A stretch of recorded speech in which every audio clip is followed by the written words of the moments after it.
Everyone, it's Alyshia here. I am actually super excited about this particular webinar because I feel like artivism is just on the rise and really making such a huge dynamic impact to our conversations around social justice. So while all of these other lectures have been very lecture heavy, this is going to be more video based because it's really more so about showing you what artivism looks like and what it can look like.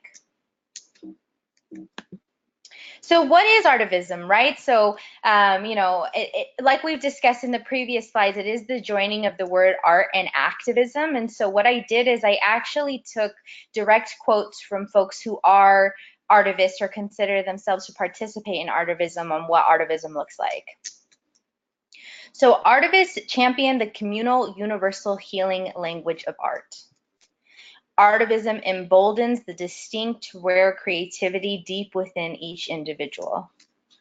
The artivist process is the method of discovering, cultivating, and supporting everyone's inner artist in a collaborative environment. Humans heal and are healed in the service of art and creativity. Art awakens empathy. Art helps us understand that which is bigger than ourselves. And this one was the most profound for me because that really is what art does. And it kind of reminds me of that scene, if you've ever seen the movie Dead Poets Society, where he talks about, science and technology, and these are the things, that make up the world, but art, poetry, this is what we live for. And it really is, because no matter what your background is, you are able to connect through art.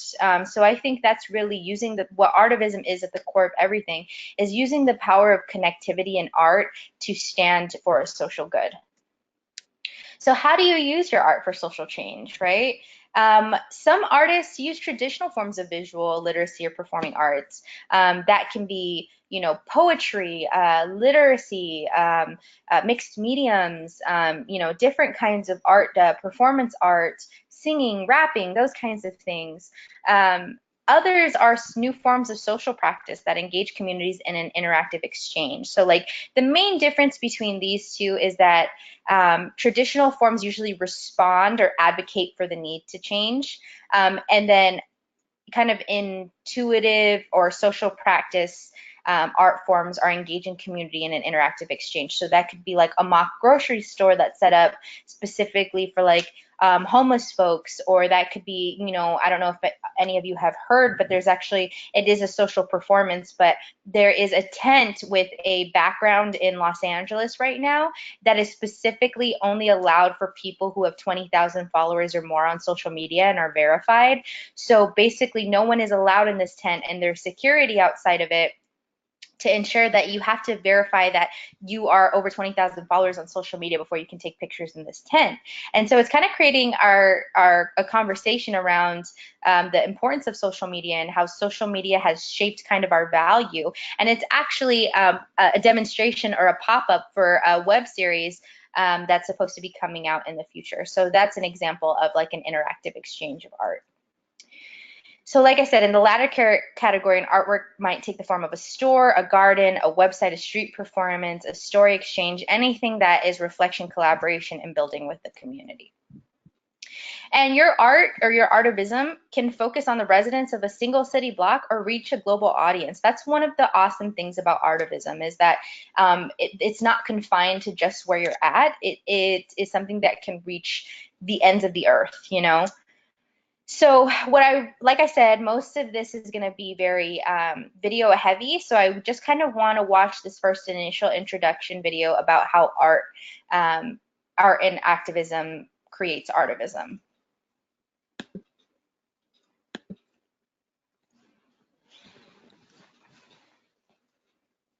Under the debris of collapsed neighborhoods, buildings that once housed first-generation children, the cooking of tortillas, tamales, frijoles, but are now replaced with white rice and Asian dishes, and great white sharks with porcelain smiles.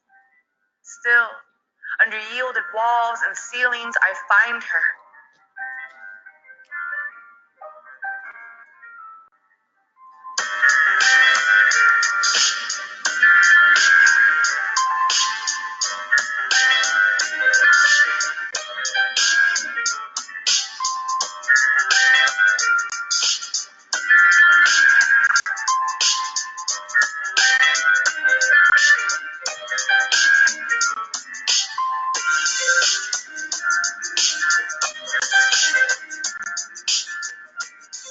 Sophia Matthews. I'm a poet, spoken word artist, and curator. I've served as a creative communications instructor, teaching youth ways to creatively communicate through poetry, writing, journaling, what have you. And as a poet, spoken word artist, I'm like, okay, poetry plus activism equals poetivism. So my name is Susan Cervantes, and I am a muralist, and I'm also founding director of Preceded Eyes Mural Arts.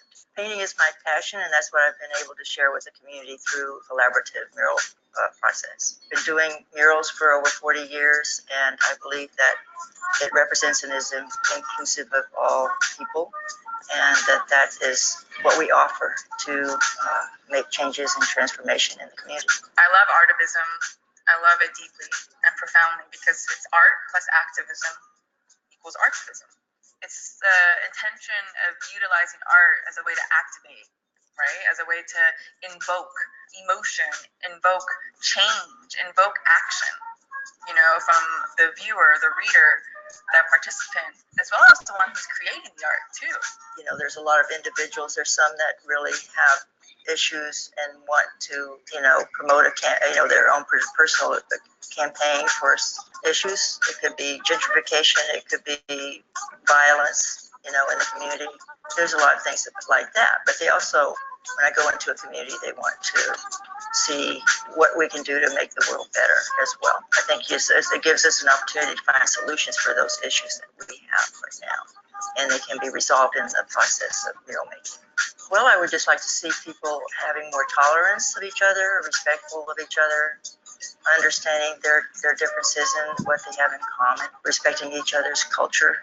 I think there's a lot to learn from each other, and if you give people that opportunity, we could all coexist. Being a poetivist is very much important because, taking a step back and from my experience as an activist, I've come to realize I don't necessarily think or believe that a law can dismantle hate, that a law or policy can dismantle fear, or that a law or policy can dismantle, different forms of toxic perspectives that hurt others and hurt, yourself. Like, I don't think a law can do that. However, I do think that poetry and any form of art can. I believe art can dismantle hate, can dismantle fear, can dismantle all forms of injustice, and can help shift, or it can help provide a paradigm shift that we're all searching for. And I whisper, I am here, Mahita, my little daughter inside. I watched her battles thaw with the sun on her fingertips. The stars she blew for wishes, the crown of light her black frizzled curls molded, resembling a moon of a dandelion. I turn her on her side, pat her back as she coughs up old debris, vomiting up twisted, suffocating serpents, hollowed eye sockets, malevolent tongues she's been choking on for years. Now flap like fish out of water beside her. She breathes, stops holding her breath, inhales a newfound trust from the love I give her. And together we exhale. Together we breathe. Together we walk in reunion. For she is mine and mine alone. No one can have her.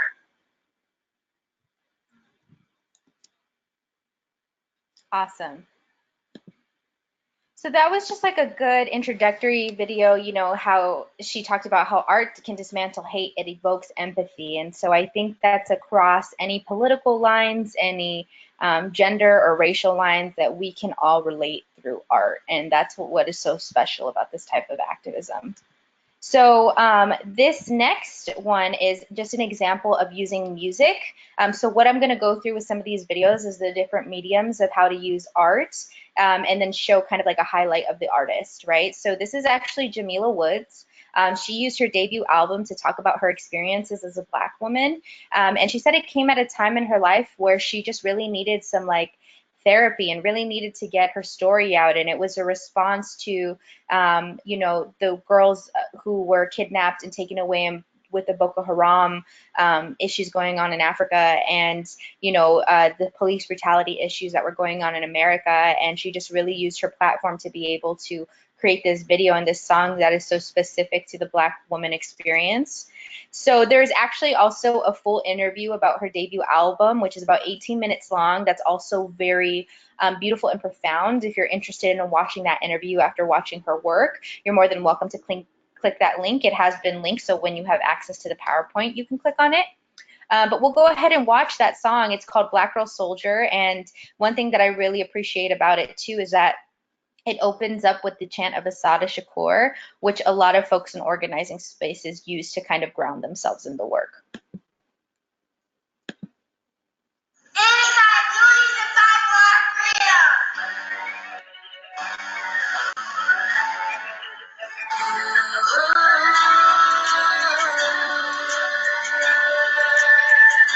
See, she's telepathic, call it black girl magic. Yeah, she's scared to government, deja vu a tough man. We go missing by the hundreds. The camera loves us, Oscar doesn't. They want us in the kitchen, kill our sons with lynchings. We get loud about it. Oh, now we're the bitches. Look at what they did to my sister. That century last week. They put her body in a jar and forget her. They love how we repeat. Look at what they did to my sister. That century last week. They make her hate her own skin, treat her like a sin.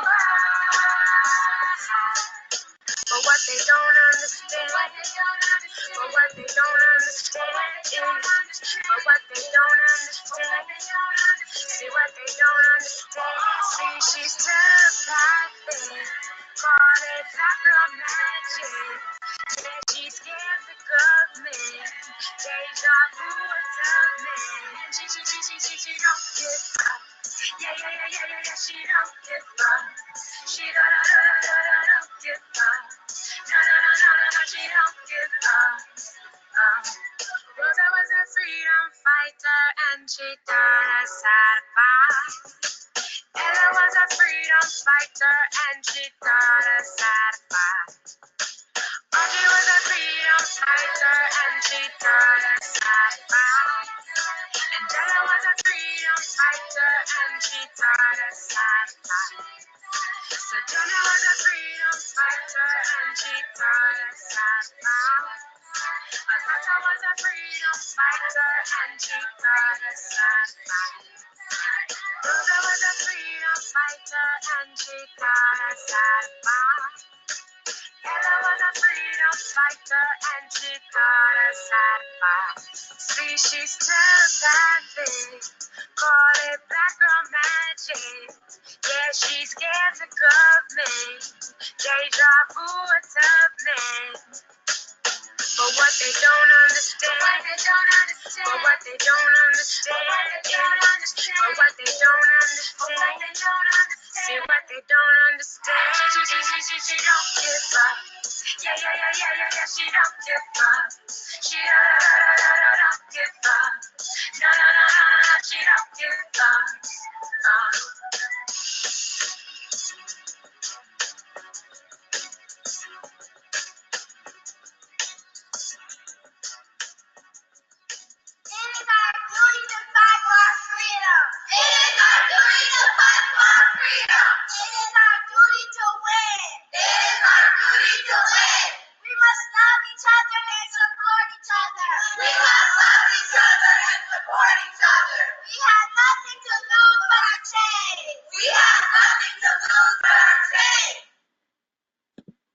Wow, so let's talk about some elements of that piece, right? So obviously this is about Black womanhood, and one of the deepest experiences of Black womanhood is tied to their hair.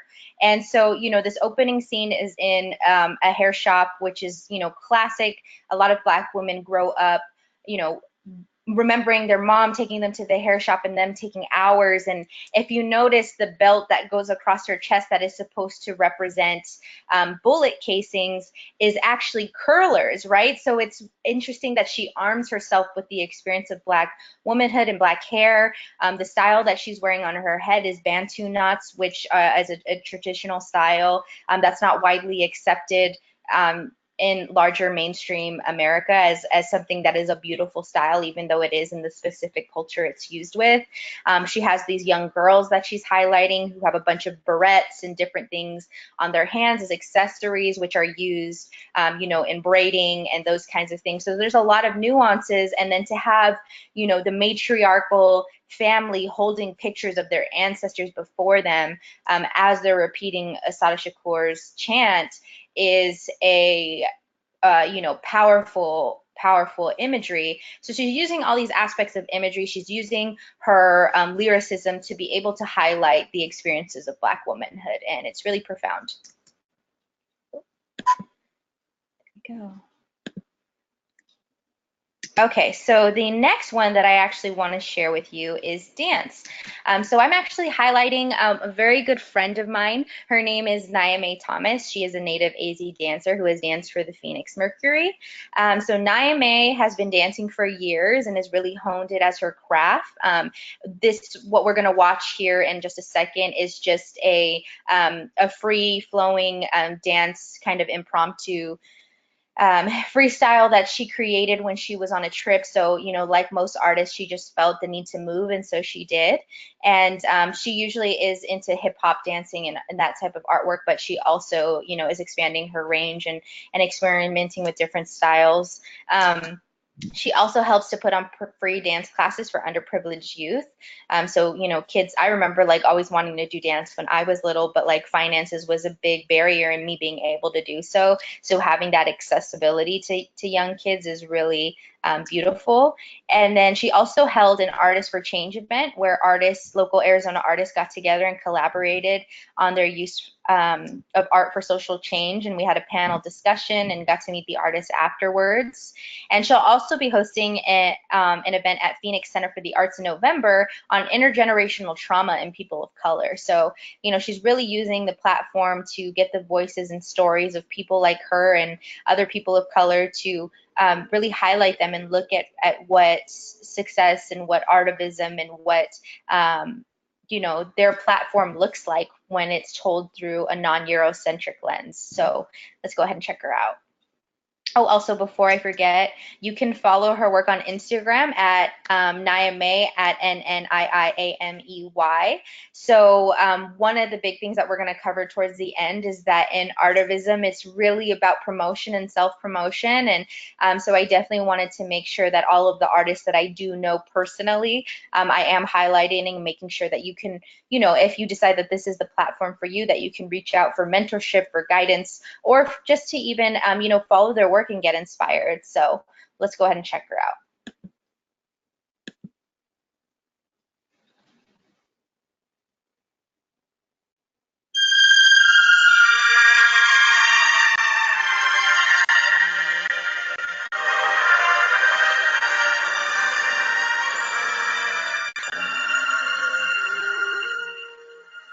I was born by the river in a little tent. Oh, and just like the river, I've been running ever since. It's been a long time coming, but I know a change gonna come. Oh, yes, it will. It's been too hard living, but I'm afraid to die. I don't know what's up there beyond the sky. It's been a long time coming, but I know a change gonna come. Oh, yes, it will. I go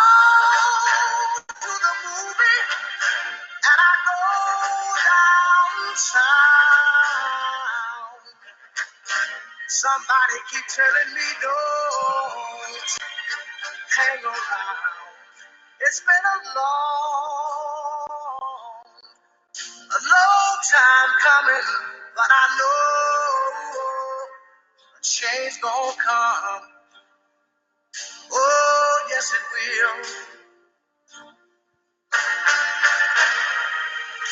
Then I go to my brother and I said, brother, help me please.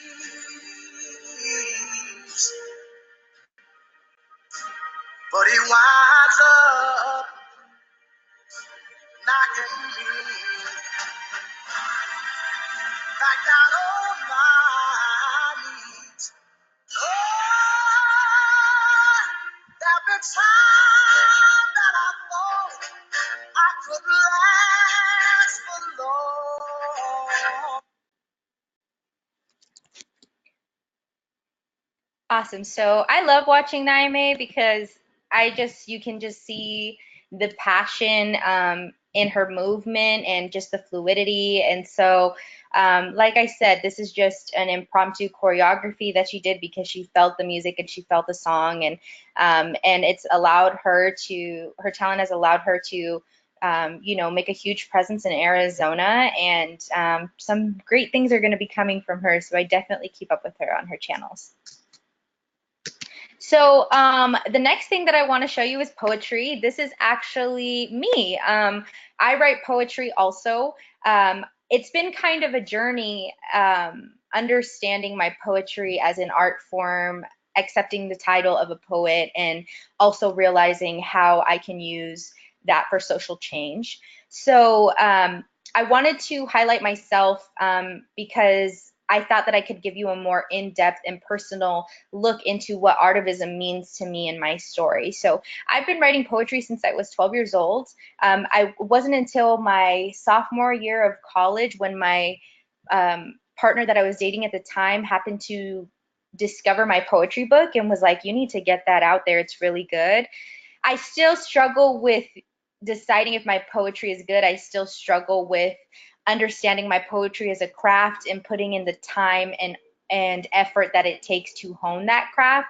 So I feel like at this point I am kind of relying on my talent, but I did decide to kind of take it a step further, and so I created a poetry for my I created an Instagram for my poetry. I created a Facebook page. So that way I can sort of kind of get a following. And I also kind of revamped the way that I write poetry. So especially being mixed race, I feel like I grew up and I never really saw stories of people who looked like me or sounded like me or came from the background that I came from. And I remember thinking like, what Disney princess do I look like? Or who's an actress that's like my celebrity lookalike? Or who is somebody that I can look up to? And I didn't have that. And I would say a lot of my earlier poetry was kind of unpacking, the trauma that comes from being in an immigrant family, being a first generation student, being low income, being a woman, and navigating all of these spaces and intersections of identity. And I think that, art is also a reflection of where you are at in your life. And at that point, I was really going through turmoil with my relationships with people and with my significant others and those kinds of things. And when I revamped my poetry, I asked myself, I said, who do I want to write for? And I was like, I want to write for brown girls because I'm a brown girl. I'm a girl who didn't have the representation I needed to feel seen growing up. And it's always hard to be the first. And so I'm going to be the first to do it. And I'm not saying that other women haven't written about what it means to be a brown girl, but it was in that moment that I accepted unapologetically that this is my story, this is my truth, and I'm going to write, for myself and for others. So basically, this poem is kind of a reflection of the strength that I find in women. It's a reflection of the different types of women who are, or girls who are not seen or heard or what they're expected to be.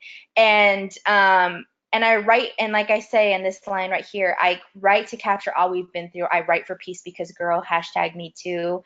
And, you know, navigating that space of sexual assault and violence and rape culture that women have to go through. So I hope you enjoy this poem. I hope some brown girls out there, you know, also find themselves in some of the stanzas. I have not performed this poem yet, or else I would have posted a video, but I did just want to share it with you.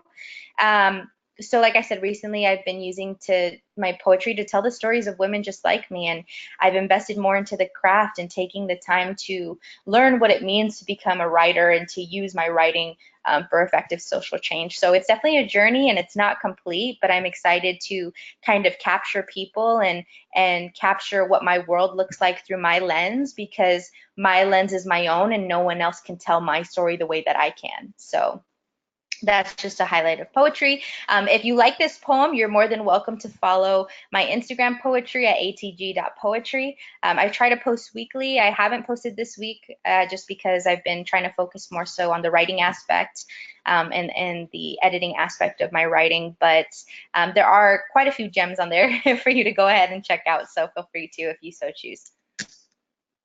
So the next person I want to highlight is probably surprising to some folks, but it's actually Jim Carrey. So I wanted to talk about mixed medium, so painting, oil on acrylic painting, those kinds of things.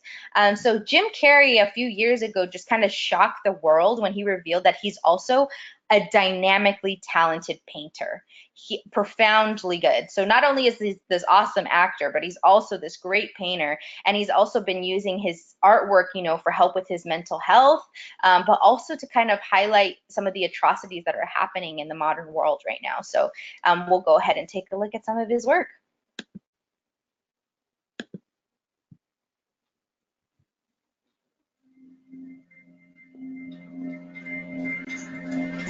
What you do in life chooses you. You can choose not to do it. You can choose to try to do something safer. Your vocation chooses you. When I really started painting a lot, I had become so obsessed that there was nowhere to move in my home. Paintings were everywhere. They were becoming a part of the furniture. I was eating on them.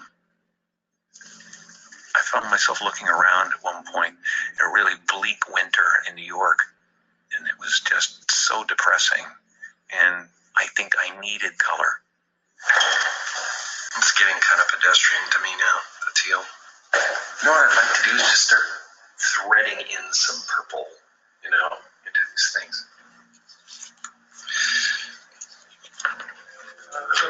Find the ultimate color and not be able to reproduce it.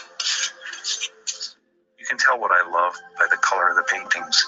You can tell my inner life by the darkness in some of them, and you can tell what I want from the brightness in some of them.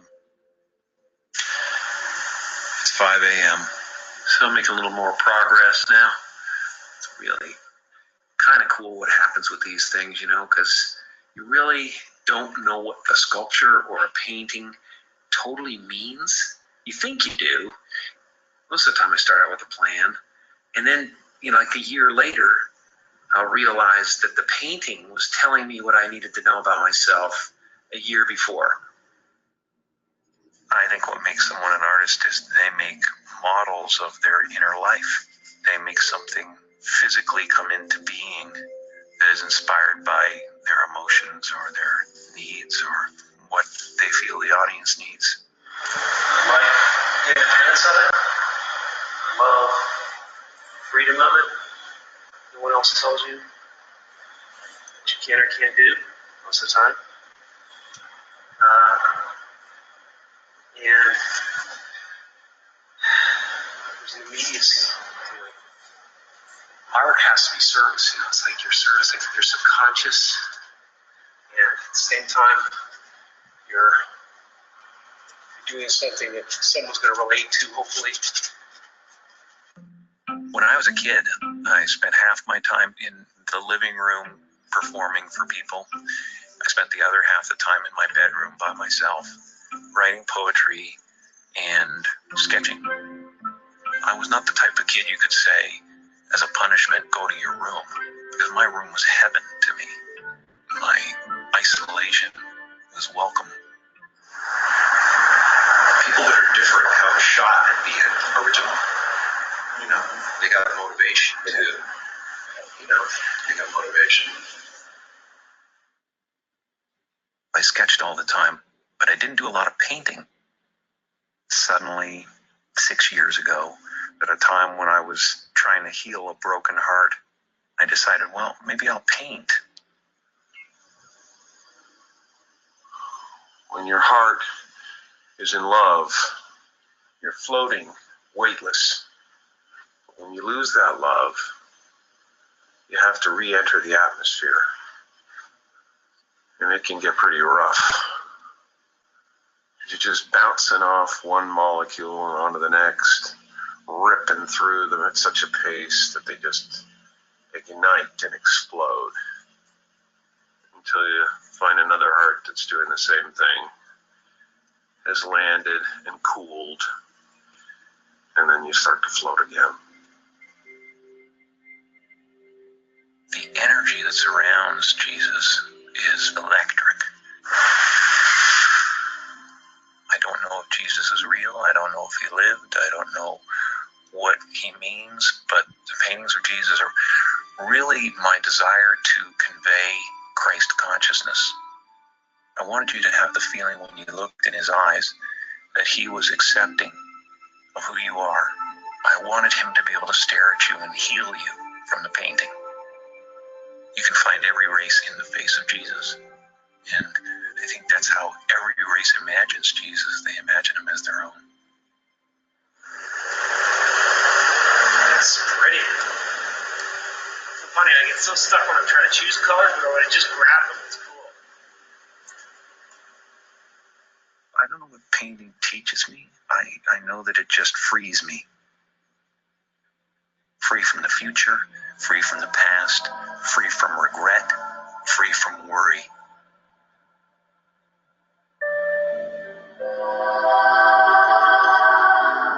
Something inside you is always telling a story. I believe every single thing that you see and hear is talking to you.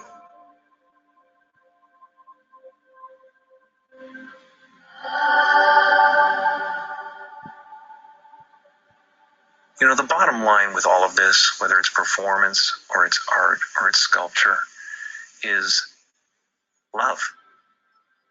We want to show ourselves and have that be accepted. I love being alive, and the art is the evidence of that.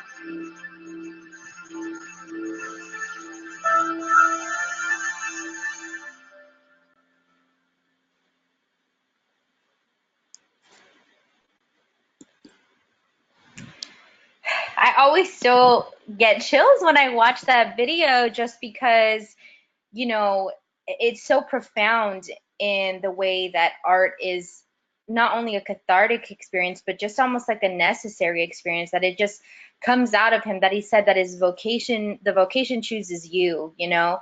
And I really like that you're being able to see Jim Carrey being multifaceted, because we have this perception, or people who grew up with his movies have this perception that he's just this funny guy, but he's profoundly intelligent and self-aware, and you know, his form of art, or multiple forms of art, is not only conveying an important message about being yourself and politics and the state of the world, but it's also a healing thing for him, and that's part of the way that art evokes empathy, is that it is healing, right? So it's important to remember that as you try to develop your craft for artivism, is what are you healing within yourself with your art, and what do you expect or want to heal in the world with your art? So this is also another person that's very dear to my heart. Her name is Ana Flores. She is an Arizona-based poet, actress, and performer. her art aims to highlight the stories of mixed status families in Arizona. And so what we mean by mixed status is documented and undocumented folks living in the same house. The clip that I'm going to show you is actually a clip from a play that she was one of the main characters. It's called 1070. We Were Strangers Once Too, and it was hosted by the New Carpa Collective, which I'm going to list as a resource. But Anna is also a fantastic poet.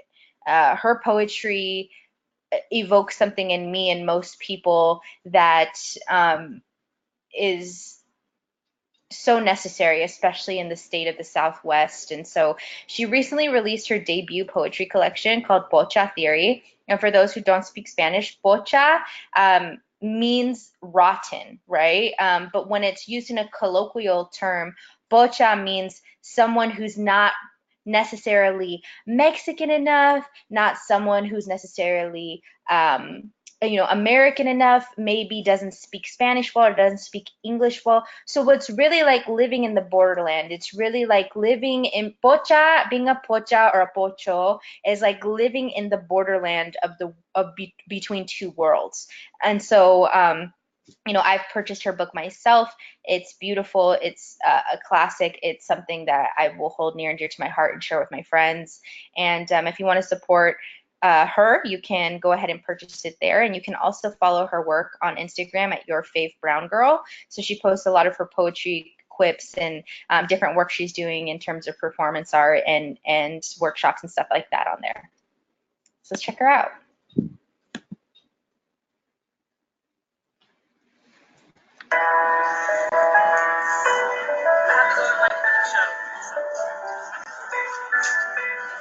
Hi, I'm Ana Flores. I am playing Dulce Avila in this production of 1070. We Were Strangers Once Too. Dulce Avila is a daughter and a sister. She's undocumented and she's an activist. And all of her different identities help create this very strong character that eventually ends up carrying a lot of the burden for her familial crisis that's happening. In the story, Dulce Avila kind of represents a lot of the different types of young people that are here on DACA who are undocumented, who have the will to fight but are scared because of their circumstances. Her younger sister, Vidi, actually ends up getting deported. And if you want to know what happens, how they go about solving this, and what Dulce Avila has to say about it, come watch the show.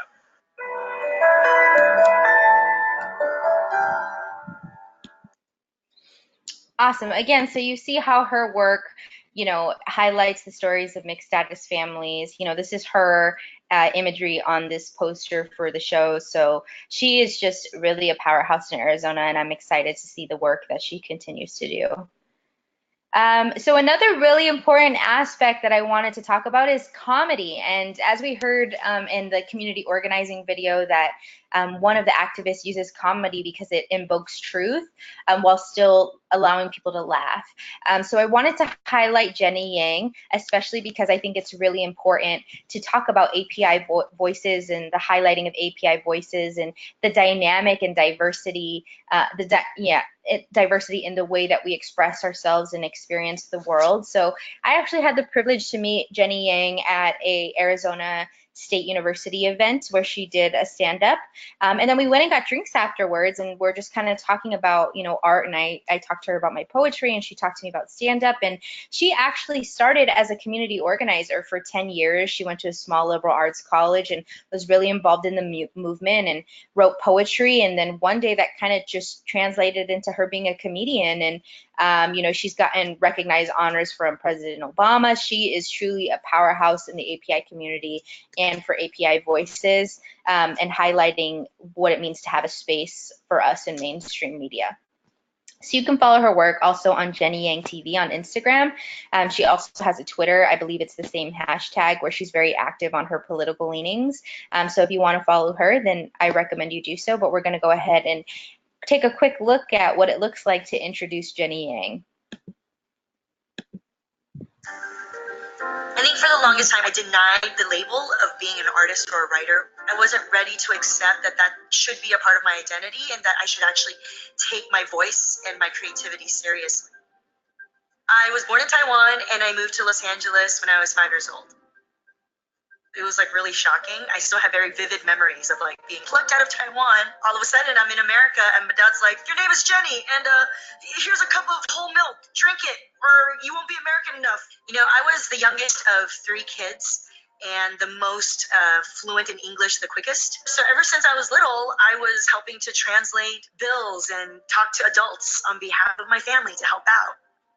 And so in a weird way, I think what was tough about transitioning to America was being the most Americanized little girl out of a family of 5. I wrote a lot. I wrote poetry. I journaled. I also used writing as a way to figure out how to think about the world. That was just my way of coping. I was like a little student government nerd, and so I really took that with me to college. My political consciousness and social consciousness really just blew wide open. And I got very politically active with the students of color. Everyone's like, Jenny, oh my God, why aren't you studying abroad? Bitch, I am abroad.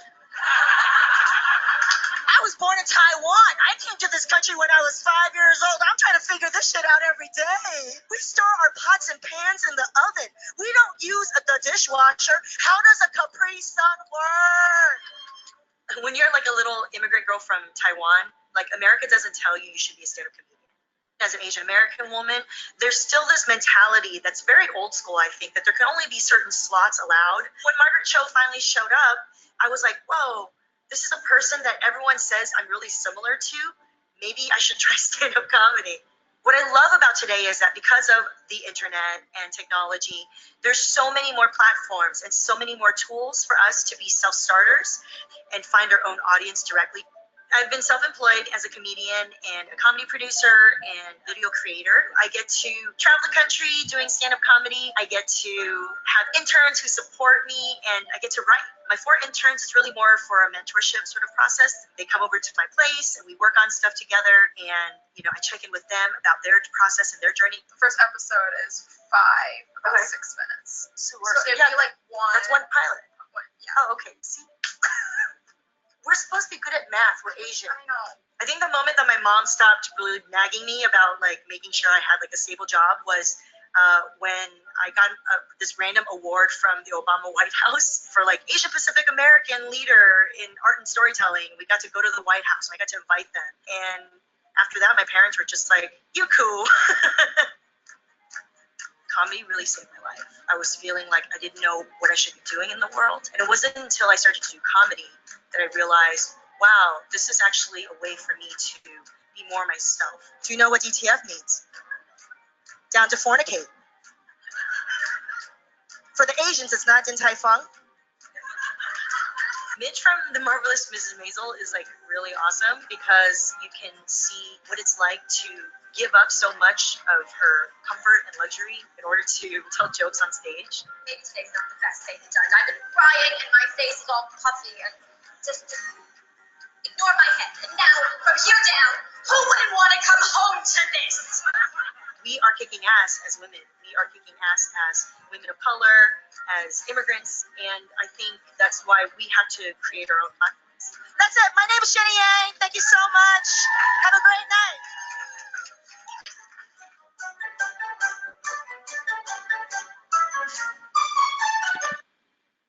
So yeah, that's a little bit about Jenny and how she got started and how she uses comedy for her platform and you know, to highlight her story as well as other API voices and mentor them. So this next one is actually not someone I know personally, but it is a street art demonstration, which kind of ties into, you know, direct action and some of the things we talked about in that specific webinar. But this is actually the father of Joaquin Olivar, so Manuel. Joaquin was fatally shot and killed in the Parkland shootings, which just happened earlier this year. And his father now uses art to bring awareness to a dire issue in the United States. So, you know, it is kind of heavy. It does, you know, talk about some of the atrocities that happen after a school shooting. But I think it was really important to highlight, you know, not only this father who's an amazing artist, but the ways in which sometimes we're activated to bring forth a bigger message through our art. I just want this to be over, honestly. the whole ceremony.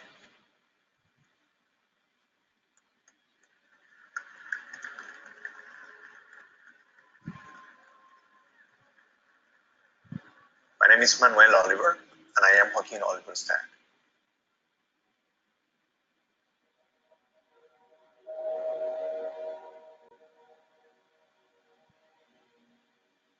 I not only lost my son, but yes, I lost my partner. This is Joaquin's room. What I think about him, he's a great dude, very protective, great basketball player, and an awesome son. We are assuming that it's going to be a very sad day. Joaquin was so excited about graduation, and we have to be there. We have to show that we're not going to leave any space empty where Joaquin should be. You will never think that it's going to happen to you, because I saw these tragedies happening, and I ignored it, and that was my bad.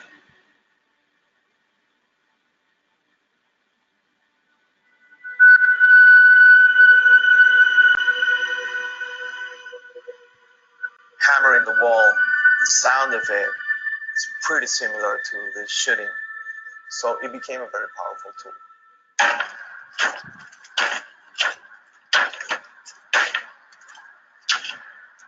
People need to give some value to what losing a son or a daughter means. I'm trying to send a message in a non-traditional way, and maybe that will work. Maybe that will make some people connect with what this tragedy means.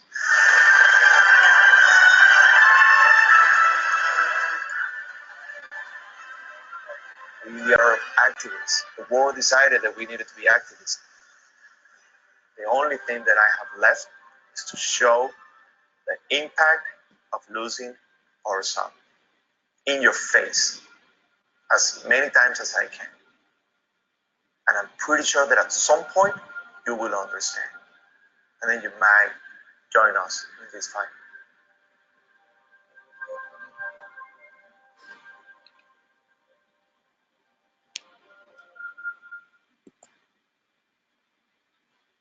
So this is also like another very profound story, an example of using your platform. What I kind of really liked about this specific example of street art is that he kind of said similarly what Jim Carrey said. You know, Jim Carrey said your vocation chooses you, and he said it chose us to be activists. We were chosen to be activists, and so you know, really that the idea that artivism as a whole is a calling.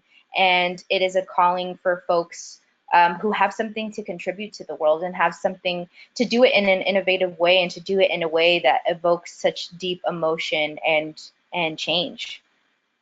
So now now that I've showed you a little bit more about like what the mediums look like, and just like some of the traditional mediums and how those mediums have been used in creative ways, I definitely want to go over expanding your network and mentorship, right? So in regards to mentorship, the most important thing about obtaining a mentor is to ask for one. So that's with anything, but specifically with artivism. And it's important for that person to know that they are your mentor. So have that specific conversation, you know, can you be my mentor for this? This is what I want to do. These are my goals and how I want to use my art, right? And then you also want to research local artists in your preferred medium and show up to their events. So are you a poet? Are you a performance artist? Are you a street artist? You know, what is your medium and how do you find a mentor in your medium? And making sure that you know, connect with folks that also show up to the same events that you're interested in.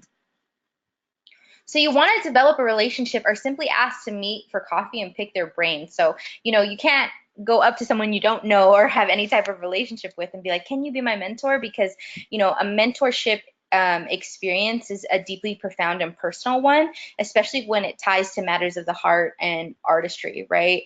So this person is probably going to want to know you, want to know you're serious about the work, want to know that, you know, you have a plan, that this is not a one-off and you're just going to go off and do something else, that this work matters to you. So, you know, ask to meet for coffee, pick their brain. How did they get started? And maybe that'll segue you into asking for your mentorship. And as an artist, you need 3 types of people. And it's very important that these 3 types of people know that they're the type of person they are. And what I mean by that is that, like, you need to have your cheerleader. And this is probably somebody who's not really involved with art or may not, be in the exact medium that you're in, but no matter what, their only job is to tell you how great you are. Their only job is to hype you up, to support you, to show up to your events, to tell you to keep going because your voice matters. Then you need your peer. You need someone who's also an artist who maybe is around the same level as you that you can bounce ideas off of, and tease out ideas and get edits and understand better understanding of, what your art can look like by talking to this person. And then you need your mentor. You need someone who is well versed in the work, who is established, who can give you honest feedback and guide you as an emerging artist. For networking, the most important thing is to start, just like everything else, right? So we often, especially, as an artist and someone who had to make a genuine effort to start going to, poetry slams and like coffee shops and watching performances, just to like see what the art looked like, just to feel comfortable enough to perform. It's really scary to start, especially because a lot of the things that you talk about, if you choose the artivism route, are going to be deeply tied to you and your personal experience, and it's going to be hard not to want validation or to even be vulnerable enough to share that with people. So my advice to you on that is that you have already spent too much time thinking about starting, and you could have already started by now. So that's my advice, is just start. And then another good way to start is to show up and volunteer at artist events. You can even do the Children's Museum of Phoenix, or a few resources on the next page that we'll be talking about. But you volunteering allows you to create relationships with people who are involved in the art world, and also just kind of see it from a bird's eye point of view of what it can look like. You also want to expand and become active on your social media channels. Like I told you, self-promotion and friend promotion is the best type of promotion. So, pick the channels that work best for you. For my poetry, I have an Instagram. I also have a YouTube channel for when I perform, and a Facebook and a WordPress, because that's most applicable to me. I do promote on my personal Twitter as well, but that's not my main method of promotion because it doesn't really work well for poetry, which is, more than 240 characters, right?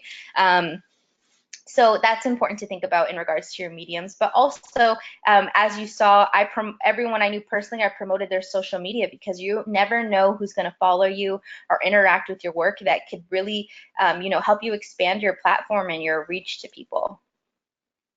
And like I said, don't be shy. Self-promotion and promotion through your friends is a first step in making an impact. Not only do you touch your friends, but you touch their networks. If they share your work, you're opening up your artivism to a completely new realm and aspect and type of people that you would have otherwise not had access to. And also, another important thing to remember is that success takes time. I'm not even at the point, nor do I know if I will ever be at the point where I think my artistry will be my source of income. And I, like many of you, have probably been taught that, stable job is the best job. But like Jenny Yang said, it's kind of scary to take this as your full-time job, and success took a lot of time for her. We kind of live in a culture that kind of makes it seem that success is overnight, or it takes just one hashtag or one like from the right person, and then you blow up. And sometimes that's how it happens, but most progress is slow and takes a lot of work. And so I also just kind of want to highlight some Arizona artist resources for folks who may be interested in just, exploring their artistic side, or, if you decided after this that artivism is the platform you want to take for social justice, I want to make sure you have some resources that you can use. So the Arizona Art Resource Center is a nonprofit based in Tempe. Basically, their objective is to collect reusable, discarded items from individuals and industries and offer them free of charge to schools and other nonprofit entities for the purpose of making art. So basically, I went there myself. I've actually used materials from that specific resource center, and all you need to do is sign in and let them know, where you're from and who you're with, and you get to go into this room, and there are so many different types of materials. You have cloth, you have paper, you have crayons, markers, wood, poster boards, just photo albums, just so many different mediums of just reusable things. So not only are you being able to pick out things to make art free of charge, but you're also, reducing and reusing a lot of these things that, schools or different industries just throw away thinking that it couldn't be used for anything more. And then I also wanted to highlight New Carpa Theater Company. So they're based in Phoenix as well, and it was founded in 2002 through a Colores Actors Writers Workshop. So their work tends to center on social injustices. Like I said, they housed Anna's 1070, We Were Like Them Once Too performance art. So if you want to check out some of their, performances or even potentially audition for some of their pieces, go ahead and check them out. And then Alientu is actually an up-and-coming resource in Arizona.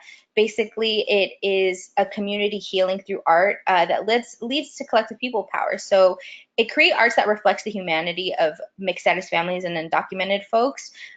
So you have people from all age ranges, like literally from 0 to 100, telling their stories of what it means to be undocumented and providing free art resources and healing and community resources for these folks so that they can tell their stories about the U.S. detention and deportation system. And then we also have Poetic Soul, the ultimate collaborative arts and culture experience, which is very near and dear to my heart. It's held in downtown Phoenix every Wednesday night. They welcome all poets, spoken word, artists, vocalists, lyricists, MCs, comedians, storytellers, etc., of all experience levels. You get to sign up and grace the stage and, try things out. I've actually performed at Poetic Soul myself. It's a very beautiful, welcoming Motown vibe. It's in a bar, so if you're of drinking age, you can drink. There's also a live band and music. It just feels like such deep community. And then you're able to get feedback and literally just praise and completely non-judgmental support of your art. So it's really great for people who are first starting out, or even people who are well established. They do have featured artists who are well-established poets or artists or vocalists that come in and take over for the week, and they still allow you to perform, but there's a big chunk dedicated to the artist. But yeah, I definitely recommend you to check out their website. They're also on Facebook as a page, and that's kind of the best way to get updates from them. But those are the resources in Arizona that have really stuck out to me as making a difference for people who want to experience art and artivism. So I just wanted to thank you so much and good luck. I did close with this last photo by Banksy. Banksy is a renowned street art activist or artivist, and you can actually watch an documentary about his work called Exit Through the Gift Shop on Netflix. So it kind of highlights how Banksy has used his artivism to keep the social conversation about inequity going. So thank you so much, and feel free to follow any of the artists on here, and we look forward to watching you impact the world through your art.